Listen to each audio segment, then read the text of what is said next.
is not fair. How many things have we lost? How many loved ones? But if you had a chance to defy death itself and bring your beloved back, would you face it to the end? This is a story about eternal I hope. swear, people are gonna rip my poor little heart out from all these cute but sad games. I mean, just look at this cute little guy with his cute little scarf running around with a firefly friend. I gotta say, Double Hit Games are really trying to tug on some heartstrings here with a new definition of soul searching.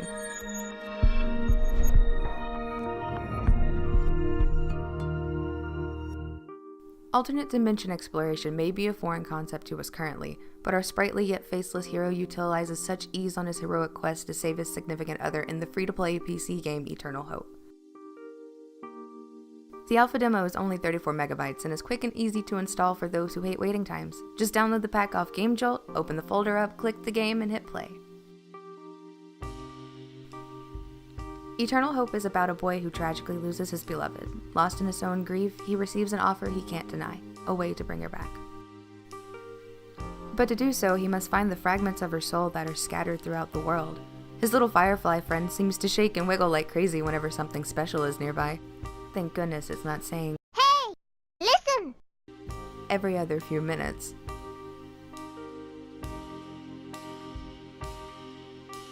First, the player is presented to a new mechanic in an easy way, and once he masters it, he'll need to solve harder puzzles involving it. No plans on adding any upgrades, but what they'll do is present different mechanics through the levels. So, for example, you enter a new level, it's a completely different environment with a new type of enemy. Or maybe puzzles involving water, or a puzzle where you can redirect a projectile in order to cut a rope and make a box drop so you can reach a higher place. The game is hard focused on puzzles and narrative, so there won't be any direct boss battles. What can happen is that you get to a certain place and some kind of monster follows you throughout the entire level. There'll be situations where you can kill something, but you won't do it directly. It'll be done through a puzzle. To help with these puzzles, he has an ability to merge the spirit world with the real one.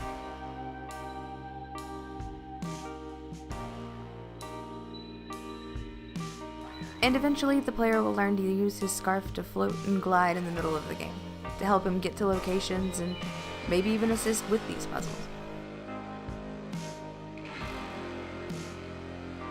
Upon entering the game, you automatically get an eerie but somber feel with the wonderful soundtrack. Pretty basic controls, minus the fact you have this nifty little power of switching dimensions.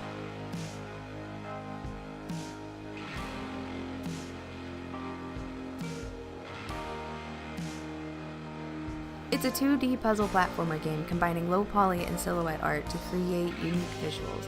If you're paying attention to the background, you can even see dark animals with bright white eyes just staring at our little guy. And that's only the start.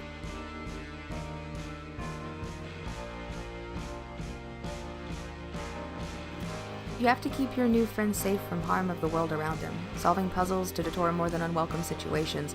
Considering it is still in alpha development and early access, there isn't too much available for you to do in-game other than just a few minutes of gameplay.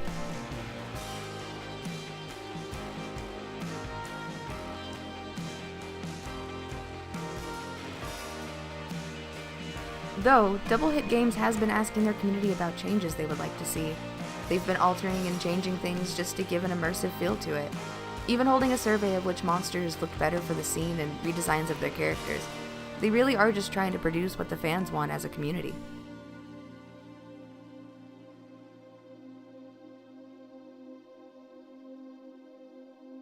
The graphics aren't amazingly fancy and flashy, but if you're someone like me, simple is better. There are some layers to the artwork itself, as the foreground is much darker than the background, and it gives a mysterious feel throughout the whole entire demo. It's relatively simple and could run on any computer.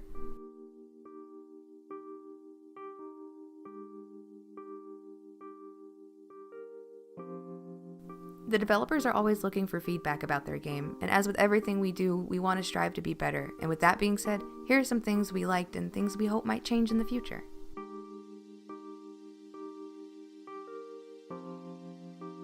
Some of the wonderful things being the art style and animation are amazingly cute, but eerie all at the same time. The music is beyond immersive itself if you're into acoustic sounds, and the mechanics aren't hard to learn or control.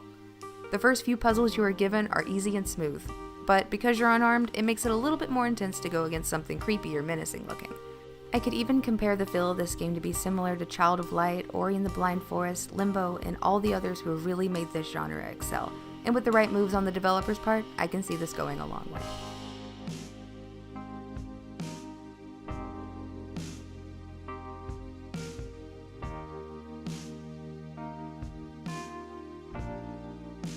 But because it's only the alpha demo, there really isn't a lot to go off of. There's a small opening at the beginning giving you a rundown of the short plot, but there's only maybe a few minutes of gameplay. Your power seems to drain pretty quick and come back kinda slow, but even the developers want to fix and balance out the power charge to drain factor.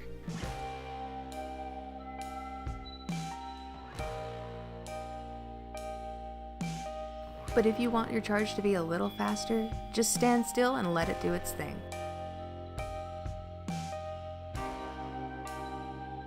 You can't use a controller with it at the moment, which is a little unfortunate for those who enjoy playing with one, but it might be that way for a purpose. But I feel like if we had a controller setting, it might feel a little better. But it is just a Sprout. We have to wait and see what happens with the full release of the game or updates Double Hit Games gives us for the time being.